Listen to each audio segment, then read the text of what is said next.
नमस्कार, मैं हूं अर्जिता मिश्रा। आप देख रहे हैं सी न्यूज़ भारत। वक्त हो चुका है न्यूज़ बुलेटिन का। जानते हैं फिलहाल की न्यूज़ बुलेटिन पर। बिहार विधानसभा चुनाव में जनता की राय आई सामने। जिस प्रकार सरकार सभी सरकारी संस्थाओं को निजी करने का काम किया है, वैसे ही इस विधानसभा चुनाव में जनता सरकार को भी निजीकरण करने की बात बताते हुए सबक सिखाने की बात कह रही है। वहीं इस दौरान गया जिला के अतरी विधानसभा की जनता ने बातचीत में बताया कि जिस तरह से हमारे बिहार की सरकार कोरोना काल में जनता को सुविधाहीन, बेरोजगारी का बढ़ावा, शराबबंदी का ढकोसला कर गरीब को जेल और शराब पर 4 गुना दाम बढ़ाकर बेचना आदि की बात बताते हुए कहा कि बिहार में बदलाव की आवश्यकता है और तेजस्वी सरकार को मौका देकर सभी को बिहार में सुधार लाना है। साथ ही बताया कि क्षेत्र विधायक रंजीत यादव उर्फ अजय यादव को क्षेत्र विधायक बनाना है। साथ ही विधायक उम्मीदवार अजय यादव ने बताया कि उत्तरी विधानसभा की जनता की हमारी माता 10 साल से सेवा देती आई हैं, वहीं अब उनके स्थान पर युवा रंजीत कुमार सेवा देंगे। तेजस्वी जी को सरकार बिहार में बननी चाहिए। क्या नीतीश जी की उपलब्धि आपको अच्छी नहीं लगी? नीतीश जी की कितना हम उपलब्धि को उनको गिनवावें। जो नीतीश कुमार जी को भाजपा के लोग ने कहे थे कि इनका डीएनए खराब है, वही नीतीश कुमार जी आज उसी में गए। नीतीश कुमार पूरे बिहार में दारू बंद कराए, लेकिन दारू बंद नहीं हुआ। अब एक नया फैशन हो गया कि नीतीश सरकार में होम डिलीवरी होता है और उसके साथ चखना भी उसको डेरा पर ही पहुंच जाता है। ये तो उपलब्धि इनका है। क्या कहेंगे? नीतीश कुमार ने एक वादा किया था कि मिट्टी में मिल जाएंगे, भाजपा में नहीं। हाँ, क्या कहेंगे इसको? नीतीश कुमार जी ने पूरे बिहार से सभी के नाखून बाल कटवाए।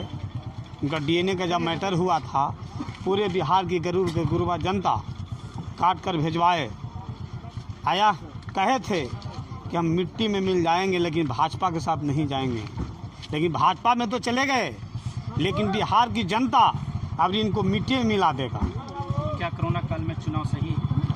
कोरोना काल जो अभी चल रहा था, जिस टाइम इनको बंद करना चाहिए उस टाइम में बंद नहीं हुआ, और जिस टाइम में इनको चालू करवाना चाहिए था, इनका जो नीति नियत है सब गलत है।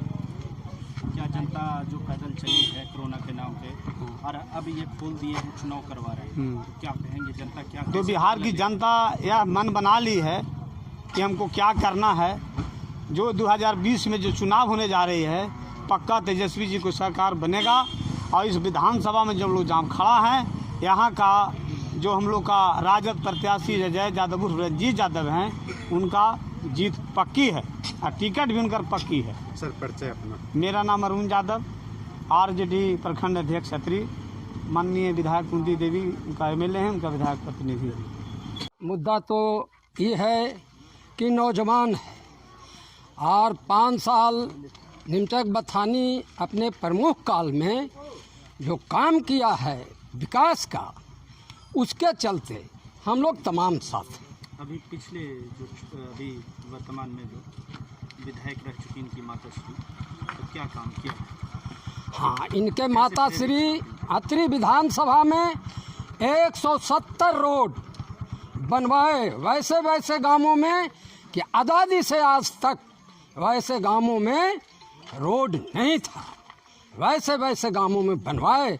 उसका उदाहरण है अतरी विधानसभा क्षेत्र। आप घूम करके देख लें, लोग स्वतः कहेगा कि किस तरह का काम माननीय विधायिका श्रीमती कुंती देवी ने किया। क्या उम्मीद लगती है आपको कि कुंती देवी के बेटा भी वैसे ही खड़े उतरेंगे? हाँ, इसलिए कि इनका शिक्षा जो राजनीतिक शिक्षा है वो घर से मिला है, राजेंद्र यादव से मिला है, कुंती देवी से मिला है। क्या यहाँ पे अभी पानी की समस्या है और भी कई है, पैन वगैरह नदी से नहीं जुड़ी है, तो क्या उम्मीद है कि किसानों को इनके जीतने के बाद किसानों को ये? हाँ, एक पहला मुद्दा है, एक पैमार नदी में एक तेलार बांध है। उस बांध को इन्होंने पक्का करने के लिए वादा किए यहाँ के जनता से, और वो यदि पक्का बांध उसमें लग जाता है तो अतरी करीब करीब 50% खेत में सिंचाई होगा, इसलिए कि सालों भर पानी आती है। आज बिहार में शराबबंदी है, उसके उपरांत भी शराब बिक रही है और खुलेआम हाँ इसको है शराबबंदी केवल इसलिए किया गया कि गरीब गुरबा को उठा करके जेल में डालो। बड़े लोगों के ऑफिस में, बड़े लोगों के डेरा पर 5-5 हजार 2-2 हजार के बोतल रहता है और शराब चलता है। गरीब गुरबा जो खेत मजदूर काम करता है, थक्कल में वो यदि एक गिलास पीने के लिए बनाता है तो उसको उठा कर जेल में डाल दिया जाता है। क्या आपको ऐसा लगता है कि आप एमएलए बनने के बाद शराबबंदी को मुक्त कर सकते हैं? हाँ, मैं मुक्त करूंगा। न गरीब पिएगा और न बड़ा पिएगा। सबसे मैं बड़े लोगों के दफ्तर में छापा मरवाऊंगा। 15 सालों में सरकार, नीतीश सरकार भी कुछ बहुत सारी उपलब्धियां गिना रहे हैं। कोई उपलब्धियां नहीं, कुछ उपलब्धि उन्होंने किया उसको सब मिटा दिए कृषि बिल लेकर के। आज किसान का है, हम लोगों का टौसा में मंडी है, पेटुआ में मंडी है, हम लोग अपना धान ले जा करके उस मंडी में बेचते थे। आज ये कृषि बिल पास करके सारे मार्केट को खत्म कर देगा, यही इनका यह है। और ऊपर से आवेगा कोई टेंडर लेगा और मार्केट चलावेगा और किसान के कहेगा तुम्हारा धान मैं 1200 रुपये क्विंटल लूँगा। इतना विरोधी ये है। आज इतना बड़ा कांड हुआ कि 100 को नाबालिग बच्चियों के साथ रेप किया गया। किनके राज में? नीतीश कुमार जी के राज में। इनके विभाग में मंत्री और उनके पति ये सब कांड किया और फिर वो मंजू वर्मा जी लाइन में लगी हुई हैं टिकट के लिए। मेरा नाम श्याम नंदन प्रसाद, पूर्व प्रमुख खत्री। सरकार क्यों तेजस्वी जी ही क्यों सरकार इतना नीतीश कुमार के इसमें विकास हुआ? बिल्कुल विकास हुआ सर, आप ही बोल दिए कि इतना विकास हुआ, तब तो कुछ कह ही न सकते हैं। आप ही जब बोल दिए कि इतना विकास हुआ, जैसे आपको गिनाना पड़ेगा ना विकास था। मान लिया जाए सपोर्ट नल जल हुआ, हाँ वही बोल रहे हैं, 7 निश्चय हुआ, नल जल हुआ। नल जल आप कहीं भी महादलित टोला या कहीं भी चल जाइए सर, नल जल के बाद नाम का पाइप घुस गया है, न तो मोटर कहीं चल रहा है, न पानी अच्छा मिल रहा है पीने के लिए। 2 दिन के लिए नल जल मात्र सभी टोला में चालू हुआ, 2 दिन के लिए। ये तो जो नल जल है और 7 निश्चय है, प्योर घोटाला है। स्वच्छता के बारे में आप पूछिए, शौचालय के बारे में, शौचालय घोटाला भी कम नहीं है। 101% अगर कहा जाए तो कोई दिक्कत की बात नहीं है शौचालय घोटाला में। आपका एक शौचालय हुआ है और पूरे फैमिली के नाम पर 10-10 हज़ार रुपया निकला हुआ है। इधर से कर्मचारी लोग दीजिए, आपका भी कर देते हैं, आपका भी कर देते हैं। ये तो स्थिति है बिहार में। बिहार की स्थिति बद से बदतर हो गया सर। क्या ऐसा लगता है कि तेजस्वी की सरकार आएगी तो ये सुधर जी, क्या ऐसा लगता है कि तेजस्वी की सरकार आएगी तो ये सुधर जाएगी? वादा तो है कि सुधरेंगे, वादा तो कर रहे हैं एकदम 100% कि हम सुधार लाएंगे। ठीक है, 15 साल बनाम 15 साल जी, 15 साल इधर की सरकार, 15 साल उधर की सरकार जी। उधर की सरकार में क्या सरकार में उपलब्धियाँ थी सर कि एक हरिजन बैकवर्ड महादलित से भी अगर हम लोग जाति आय आवासीय बनाने के लिए चले जाते थे तो डायरेक्ट रूप में हम लोग जाते थे और सर हमको जाति आवासीय आय या रसीद कटाना, मलगुजारी कटाने का काम स्वयं करते थे। लेकिन आज नीतीश जी के राज में एक बिचौलिया, जिसको सामंतवादी लोग कहते हैं, बिचौलिया टाइप के हर एक जगह पर एक वो रखे हुए हैं। आपको ये काम है तो लाइए हम करवा देते हैं। प्योर अफसरशाही।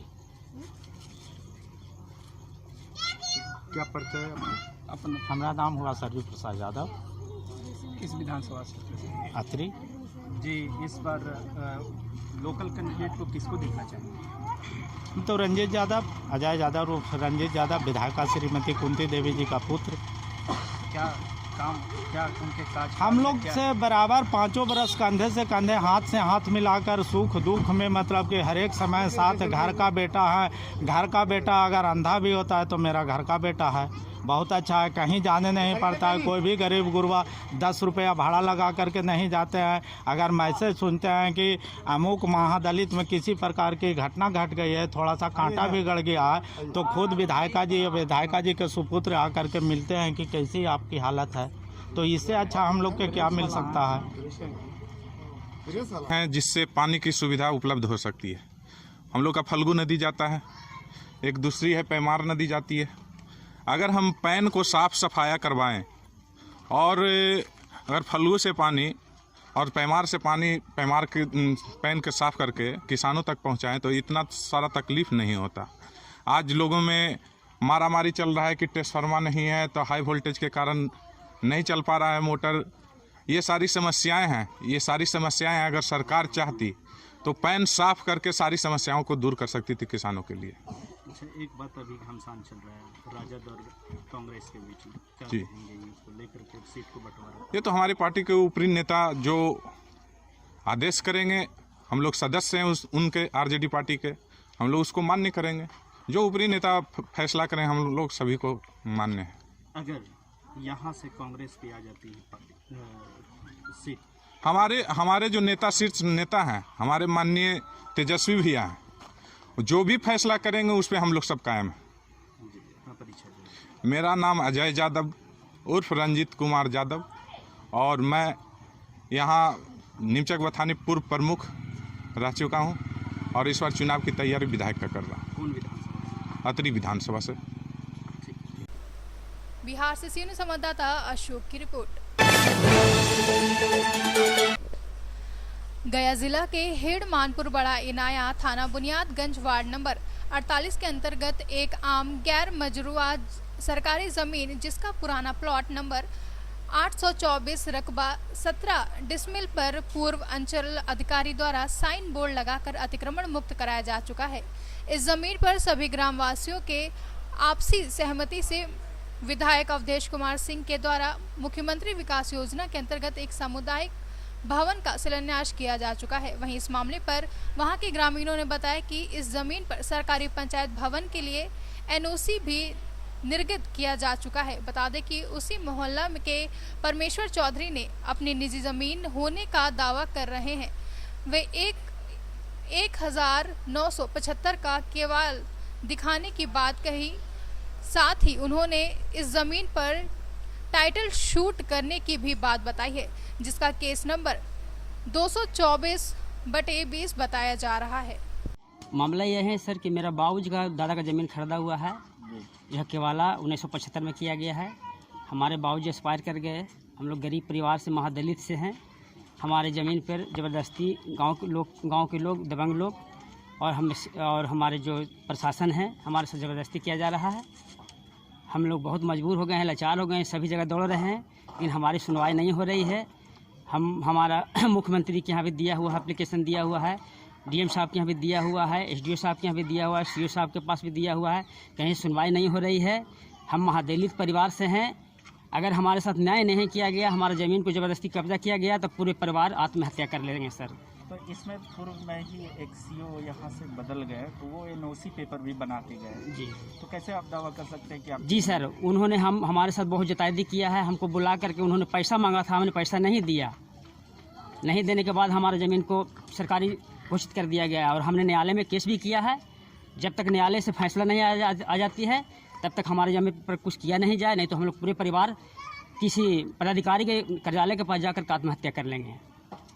एक बोर्ड भी देख रहे हैं कि बोर्ड भी लगा है सरकार। जी, ये प्रशासन के द्वारा हम लोग को जबरदस्ती खदेड़ दिया गया। हम लोग जो अपने ज़मीन घेरावा कर रहे थे, गांव को कुछ दबंगों लोगों ने प्रशासन को कुछ पैसा दे करके और हम लोग को खदरवा दिया गया। हम लोग महादलित से आते हैं सर, हम लोग को परेशान किया जा रहा है। ग्रामीणों का कुछ कहना है यहाँ के कि ये सरकारी ज़मीन है, इसमें पानी बहता था, तो इसमें अभी हम लोग पंचायत भवन निर्माण करवाने जा रहे हैं। सर मैं तो आपके आरोप लग रहा है आप पे कि आप आचरण लगा रहे हैं। जी नहीं सर, मैं तो यही कहता हूँ कि जो अगर बनाना सामुदायिक भवन बनाना चाहता है तो 4 कट्ठा खरीद करके कहीं और दूसरी जगह ट्रांसफ़र किया जाए।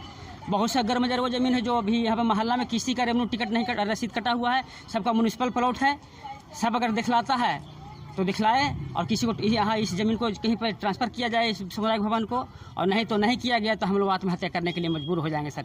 हम लोग बहुत बड़ा फैमिली है, 8 भाई हैं, 2 बहन हैं, 21 भतीजा है 16 को भतीजी है, हम लोग कहाँ रहेंगे? 17 डिसमिल मात्र ज़मीन है, हम लोग महादलित की ज़मीन को छीना जा रहा है। आपके फादर किससे लिए थे ज़मीन? ये लिए सोमनाथ प्रसाद सिन्हा से लिए थे। कब लिए थे? 1975 में लिए थे सर। न्यायालय में जो केस चल रहा है केस संख्या क्या है? 224/20 है सर। अपना परिचय दे दीजिए। मेरा नाम परमेश्वर चौधरी है सर, ग्राम हेडमानपुर, बड़ा इनारा, महादलित परिवार से आता हूँ सर। तेल वगैरह गिरा हुआ है और हम लोग चाह रहे हैं कि जनता में असंतोष की भावना है। इसके अभी तक कहाँ गए इसकी शिकायतें लेकर के? इसकी शिकायतें लेकर के हम जिला पदाधिकारी से भी मिले हैं और खुद सीओ साहब से भी हम लोग कई बार बात कर चुके हैं और मिल चुके हैं भी। क्या आश्वासन मिला? आश्वासन एक दिन तो हम लोग के मिला कि कल से काम लगेगा ही, और उसके बाद तुरंत मैंने काम के लिए हम लोग अथी किए तो इनका आदेश आया कि अभी अभी काम नहीं लगेगा। क्या वजह बताइए? वजह बताई है मैंने कोर्ट का कुछ मैटर है और कोर्ट में कुछ ऐसा है नहीं।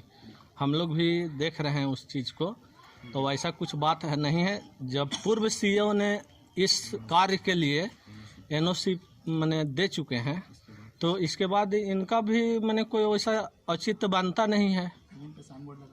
और इसमें उनके सामने जो मैंने सब उनके रहते हुए इनका पूर्व सीईओ ने साइन बोर्ड वगैरह सब लगवाए हैं और इसमें पूर्व में भी ये ज़मीन पर वही भूमाफिया है जो मैंने कब्जा करने का प्रयास किया था, जिसमें वो विफल हुआ था।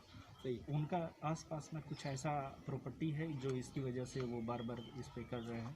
हाँ, प्रॉपर्टी है सर, लेकिन वो भी है जो मैंने मिला जुला के वो भी मैंने कि उसी तरीका के प्रॉपर्टी है कि किसी भी गरीब से मैंने वो हल्का फुल्का ज़मीन लिया उसके वजह से और अड़ोस पड़ोस में वो कब्जा करता है। इनका पूरा मैंने इस भूमाफिया का पूरा एकदम मोहल्ला में ग्राम में मैंने सब जानकारी है, सबके बच्चे में, लेकिन ये दबंग किस्म का है।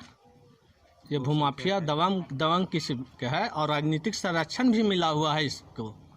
इसीलिए ये इसका मेंटेलिटी अभी बना हुआ है कि हम लोग मोहल्ला वालों को पिसल देंगे एकदम, मैंने और झूठा केस में फंसाने का भी प्रयास किया है सर। हम लोग को खुद नाम दिया है हम लोग के, उसका भी अथी है हम लोग के पास, सारा मैंने अथी डॉक्यूमेंट है हमारे पास कि ये पूर्व में हम लोग को फंसाया है झूठा आरोप में अपने परिवार के सदस्य के द्वारा, लेडीज़ के द्वारा। क्या नाम हो? मेरा नाम धर्मेंद्र कुमार है। बिहार से सीनियर संवाददाता अशोक की रिपोर्ट। गया जिला के वजीरगंज के विधायक अवधेश सिंह के पुत्र डॉक्टर शशि शेखर सिंह कांग्रेस पार्टी से चुनावी मैदान में उतरने का आह्वान किया है। जहां गया के मानपुर में जनता द्वारा फूल का माला पहनाकर स्वागत किया गया, वहीं शशि शेखर को ही विधायक बनाने के लिए समर्थन जताया गया और कहा गया कि इनसे अच्छा वजीरगंज जनता के लिए विकल्प नहीं है। इस दौर में युवा वजीरगंज अध्यक्ष सचिन राज, कांग्रेस की मानपुर प्रखंड अध्यक्ष सोनी कुमारी समेत कई लोग मौजूद रहे। सर, अभी आचार संहिता लगा हुआ है लेकिन आपका जुलूस चल रहा है, इसके बारे में क्या? देखिए, आचार संहिता लगा हुआ है, हम लोग भी प्रयास कर रहे हैं कि लोग समझा रहे हैं कि डिस्टेंस मेंटेन करके चलो। लोग उत्साह है, इसको रोक नहीं पाएंगे। और अभी जहाँ भी जा रहे हैं वहाँ लोग को एक मैं बोल रहा हूँ जितना दूरी बना कर रखे, कम से कम लोग चलें। लेकिन युवाओं में चूँकि जोश है, युवा वर्ग को रोक नहीं सकता। युवा जब ठान लेता है तो ठान लेता है, इसमें मैं लाचार हूँ। सिटिंग विधायक तो किस मुद्दे पर इस बार चुनाव लड़ने? देखिए, सिटिंग विधायक मैं पुत्र हूँ, डॉक्टर शशि शेखर सिंह मेरा नाम है। मुद्दा विकास ही है। लगभग 25-30 सालों से ये आपको शहरी क्षेत्र में था। पिछले 10 साल से हमारा वजीर विधानसभा क्षेत्र बना है। अब 25 साल में क्या विकास हुआ यहाँ की जनता देख चुकी है। 5 साल में जो मैंने किया है वो जनता यहाँ का देख चुकी है। अब राणा नगर जैसे मोहल्ला में नाला 3 करोड़ से ऊपर की लागत की हमने दी। तमाम गलियाँ जनकपुर में जो है वो टूटी हुई हैं। मैंने कोशिश की कलपुर नगर, जनकपुर मोहल्ला में नगर निगम के माध्यम से काफ़ी मैंने प्रयास किया है। और यहाँ भाजपा के लोग लगातार शासन करते थे और क्या विकास हुआ है हमसे न पूछ कर आप यहाँ के ग्रामीणों से, यहाँ के लोगों से आप पूछें। और हम 5 साल में क्या यहाँ दिए हैं यहाँ के लोग बताएंगे। विकास ही मुद्दा हम लोग का रहा है, तभी लगातार हम लोग संघर्ष करके जीतते आए हैं। और फिर हमें उम्मीद है कि विकास के माध्यम से ही जात पात से हट कर लोग हमें वोट देंगे और हमें जिताएंगे। अभी सर कांग्रेस और राजद में कुछ मामला चल रहा है, क्लियर नहीं हो पाया, उस संबंध में नहीं, हर पार्टी में चल रहा है। भाजपा जदयू लोजपा में चल रहा है, कांग्रेस आरजेडी में चल रहा है। सीटों के तालमेल में हमेशा ही चलती है, एक दो सीटों के चलते खींचतान होती है। कोई बड़े नेताओं को एडजस्ट करना होता है, कोई बड़े नेताओं को उस पार्टी में एडजस्ट करना पड़ता है, ये चलता रहेगा। लेकिन सम्मानजनक सीट मिलेगी पार्टी को और गठबंधन होगा। सभी नेता अभी पटना पहुंचे हुए हैं अपने अपनी दावेदारी को लेकर, और भी कई दावेदार हैं वजीरगंज से, तो आप अभी क्षेत्र में तो क्योंकि हमारे महागठबंधन से कोई दावेदार नहीं है, एक भी आवेदन नहीं पड़ा है।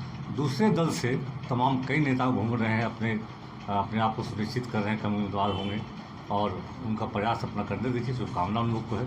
लेकिन इधर से तो कोई दिक्कत है नहीं, इधर से तो हम लोग अपना विकास के मुद्दे पर अपना प्रचार कर रहे हैं।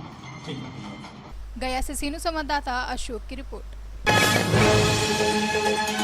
अभी के लिए न्यूज़ बुलेटिन में बस इतना ही। देश दुनिया की तमाम खबरों के लिए बने रहिए सी न्यूज़ भारत के साथ। हर खबर आपके साथ, आपके